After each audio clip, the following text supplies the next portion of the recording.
So what do you think when you hear people talk about crime in St. Louis?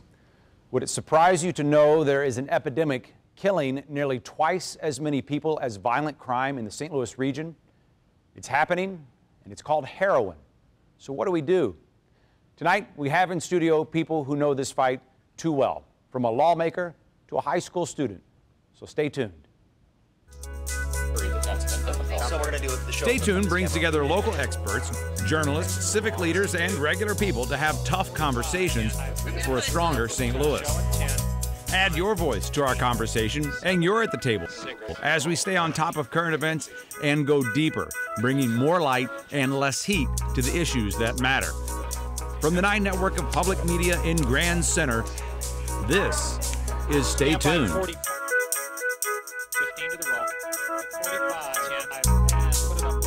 It's an epidemic 30 years in the making, but as heroin use has moved from the inner city to suburban cul-de-sacs, it has found new victims and a new national focus. From town halls to Super Bowl ads. Soon you OD'd and now you're dying. And that's how you got addicted to heroin. The message is out there, but is anyone listening? Heroin deaths have nearly tripled in the St. Louis region over the past 7 years. Last week, Senator Claire McCaskill was in Jefferson City talking about the dangers of opioid abuse and overdose and told lawmakers part of the problem is Missouri is the only state without a prescription drug monitoring system. Legislation is proposed, but can it pass? And will it really help? What can we do to stop the heroin epidemic? Can we stop it?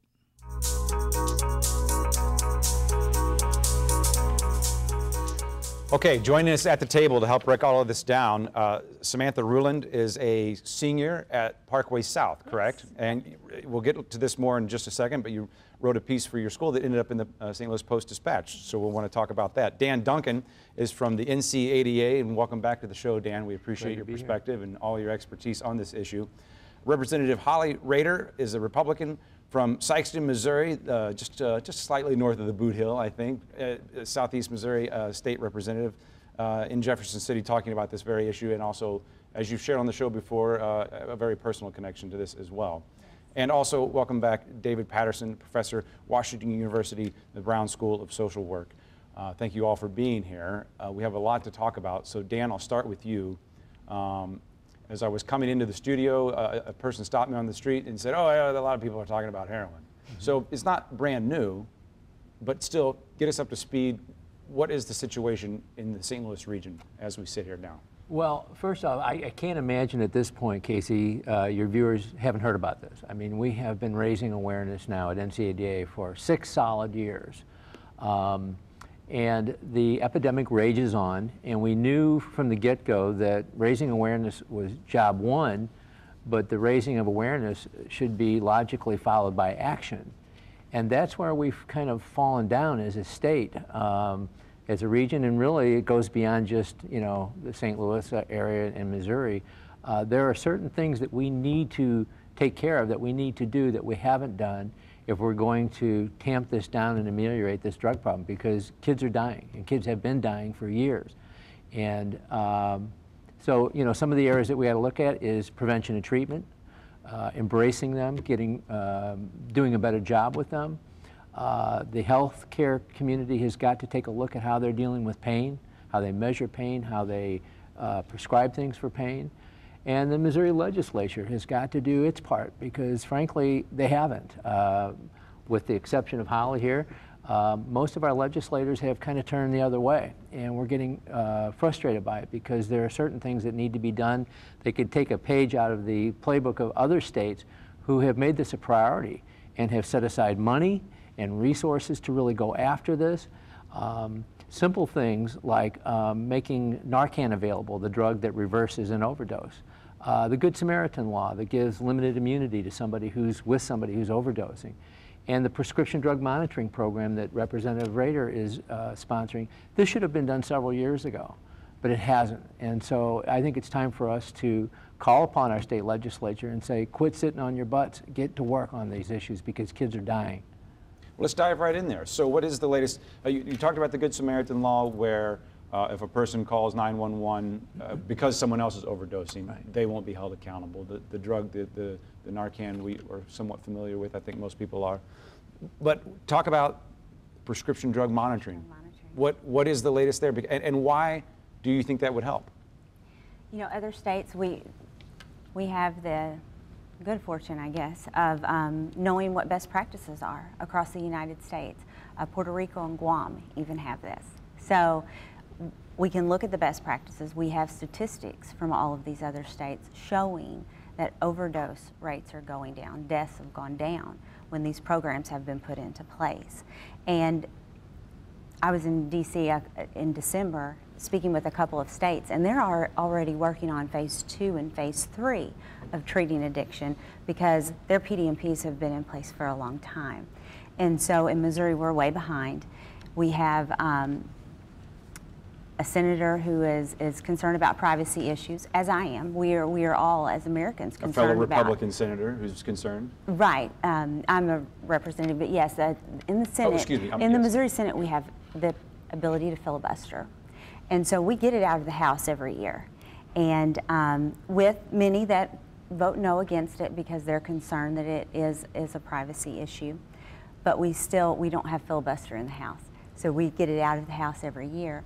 In the Senate, though, with that, we can have one senator that can block it. And so even though we have several that do vote no, it only takes one to stop something. So let's talk about why this is so important in the opinion of the people here.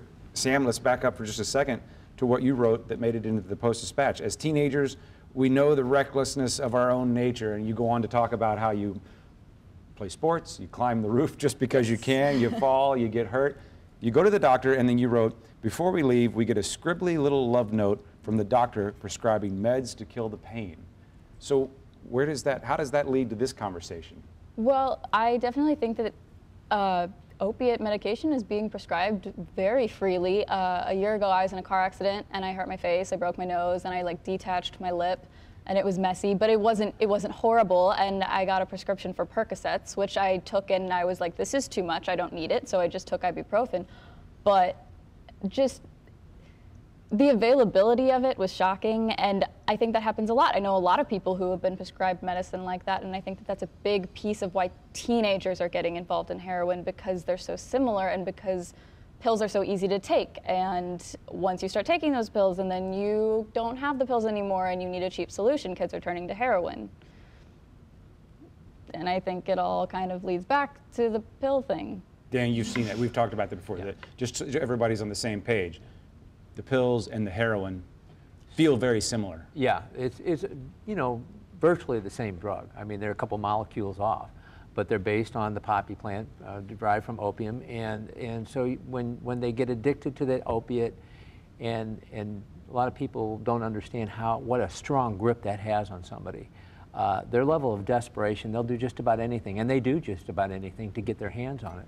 So when they get switched over, because heroin's so much cheaper and it's widely available, it's not a big deal. And we find so often talking to youth who have got caught up in this, that when they first started, whether it be with prescriptions or straight to heroin, usually with prescriptions first, they didn't know what they were getting into. They really didn't. They were not well educated on the subject. And that's why I say we have to get really serious about prevention, because it's a big part of the solution if we're going to do anything at all. So be our window into high school now. Our kids, what's going on with pills? What are kids doing with the pills? How prevalent is abuse? I think that pills are possibly even a bigger problem than marijuana. I mean, I wouldn't say pills are bigger than alcohol, but I think they're very easy to take and there's no fear involved.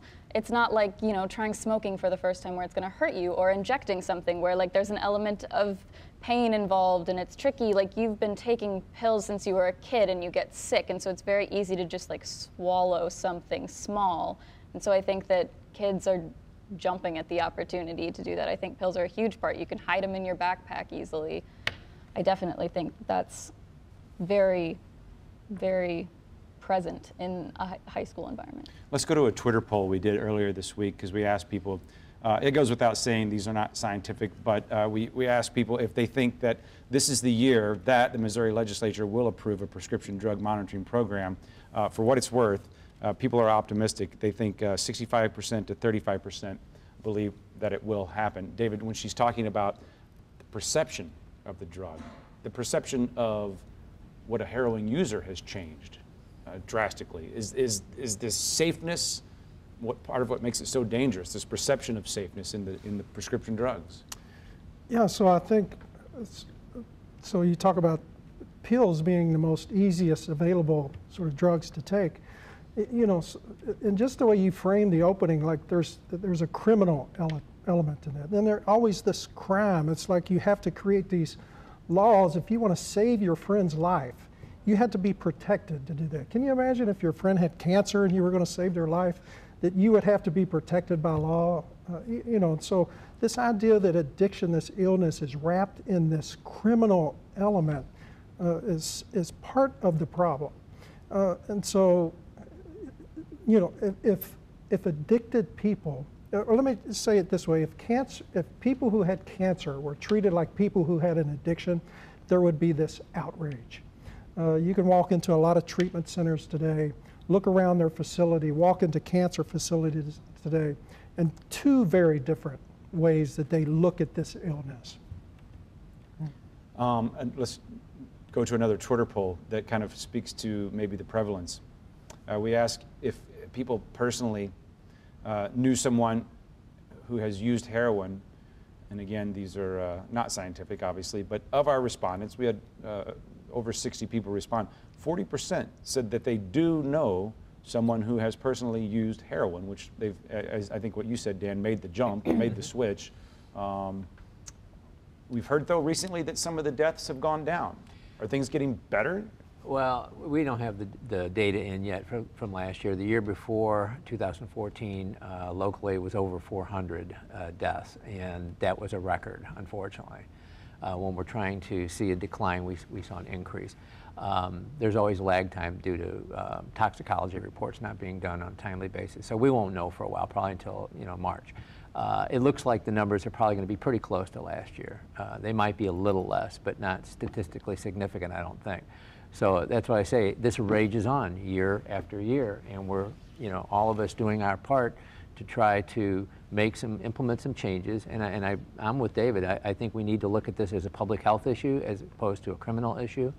Although I will say too, that when you talk about one of the underreported numbers is the coincidence of many of the murders in St. Louis that we're talking so much about. They are, a lot of them, connected to heroin in terms of drug deals gone bad and turf issues on dealing and things like that. So there's this ripple effect of heroin.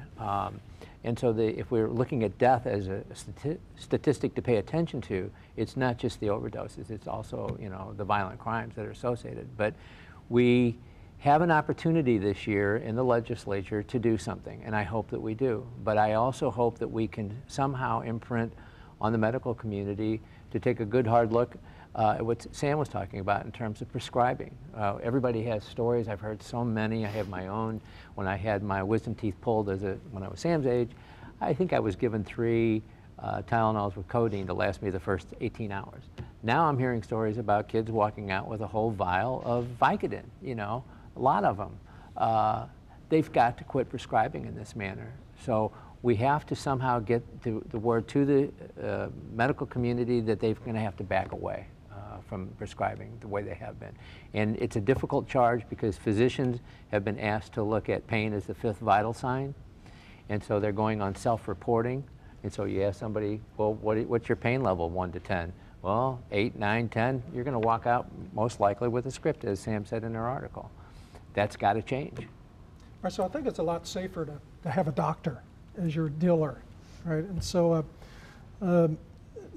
so there's this new strategy, and Dan and I sort of talked about this beforehand. It's 360 strategy. It's a pilot program that's been implemented across a few states, including Missouri. That's just this week. The DEA is involved in talking about this. So, the DEA, Department of Education and Agriculture.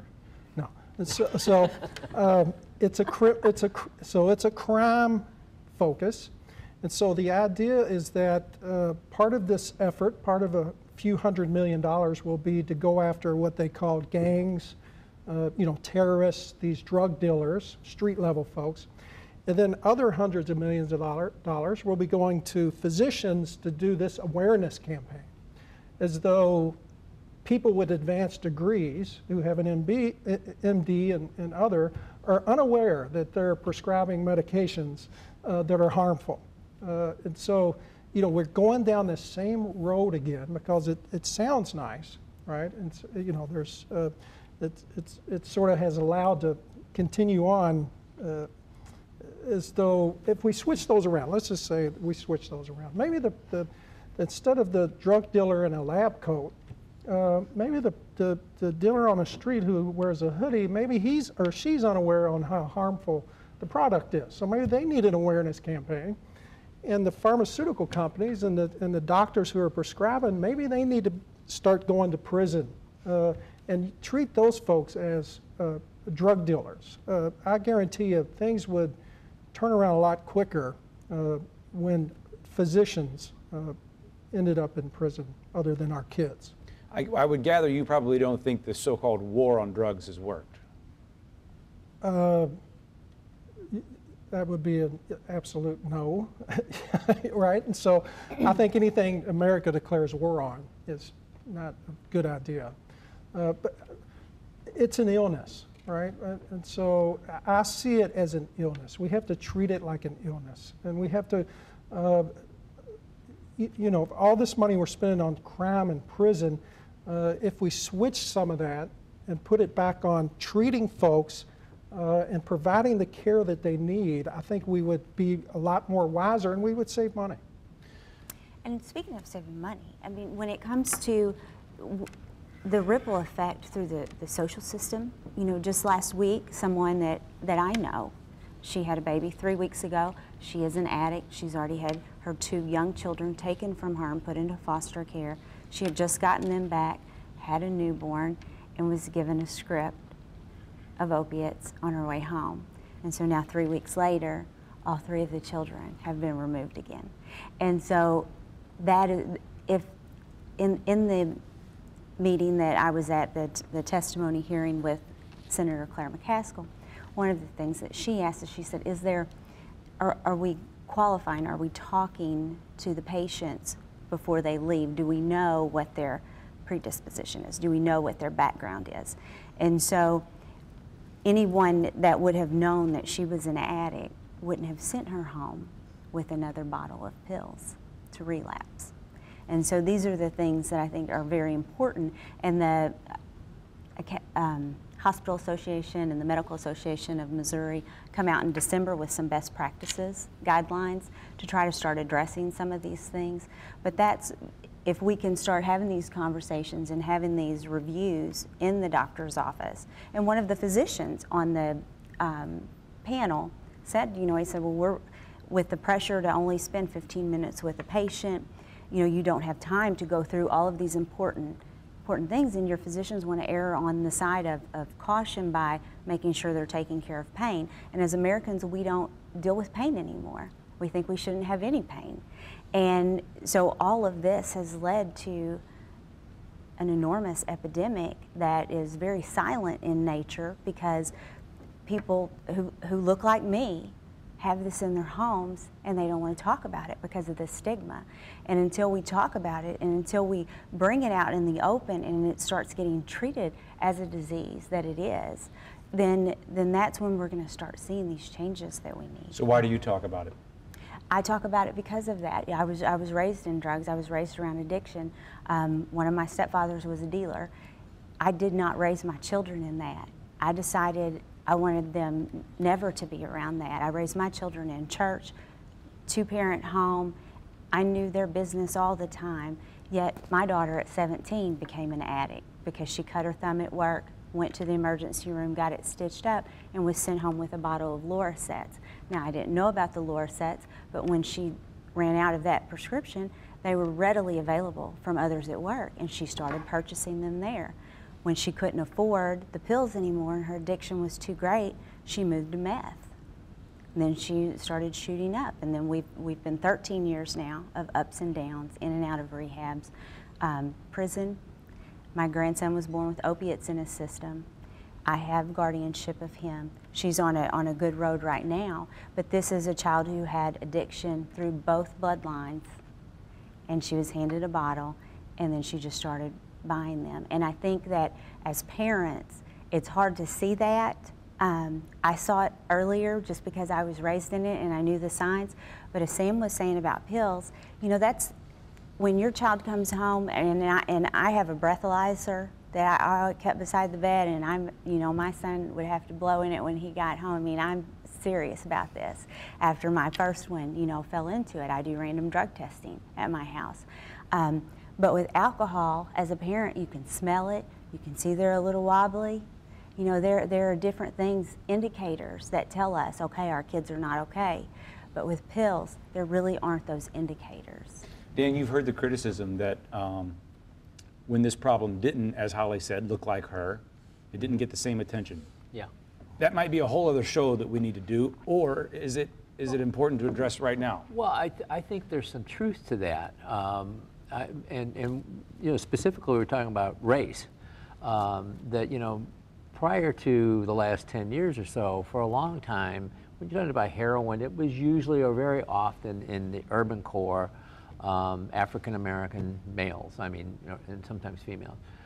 It's not that we weren't concerned about it, didn't deal with it, we did, but we didn't put the kind of attention to it now. But what's changed is not just that it's a whiter problem, but that it's kids. We never used to see this many kids use at all or die.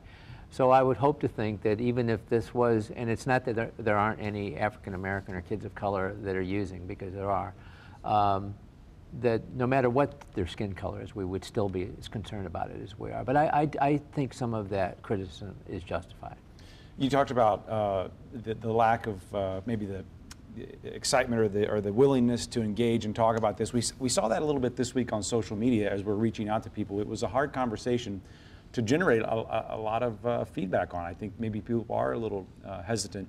We actually did ask educators and young people. So we have this multimedia survey tool called Shine Big. It allows us to kind of engage the community. This is one that we had back from an educator. So given the idea, or rather given the fact that I had to Google opioid, I'd say it's not on our radar. Kids are busy with marijuana. Sam, that doesn't sound like what you see on the front lines of high school, if you will. Yeah, there's of course a lot of marijuana use, but nobody's trying to hide it as much because it's expected of them, and it's not as easy to hide. Like you're saying, like you can smell it on your clothes if you're smoking weed.